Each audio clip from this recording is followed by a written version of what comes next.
আজকে আমরা যারা শপথ নিয়েছি, আমরা নির্বাচনী প্রক্রিয়ার সময় জামাতে ইসলামীর পক্ষ থেকে বলেছিলাম যে আমাদের কেউ যদি সংসদ সদস্য নির্বাচিত হন অথবা আমরা যদি সরকার গঠন করি কেউ মন্ত্রী হন, তাহলে আমরা সরকারি প্লটের সুবিধা নেব না এবং ট্যাক্সবিহীন গাড়িতে আমরা চড়ব না।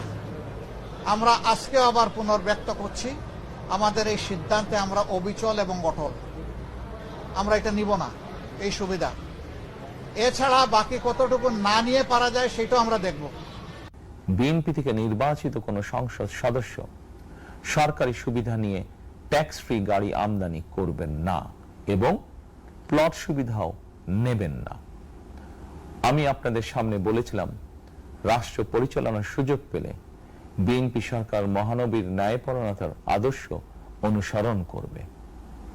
আমি মনে করি বিএনপির সংসদীয় দলের এই সিদ্ধান্ত ন্যায়পরায়ণতার আদর্শেরই একটি অন্যতম প্রতিফলন। স্বাধীনতার ৫৫ বছর পরে এমন কোনো কথা শুনছেন আপনি? সরকারি দল এবং বিরোধী দল তারা এমপি মন্ত্রী হওয়ার পরে সরকারি যে সুযোগ সুবিধা তারা পায় তারা নিবে না।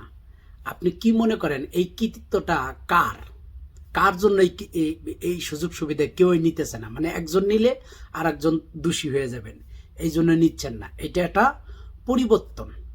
এরকমই আমরা চাই যে আমাদের নেতা হবে সৎ, নামাজি এবং ধার্মিক, সত্যিকারের দেশপ্রেমিক।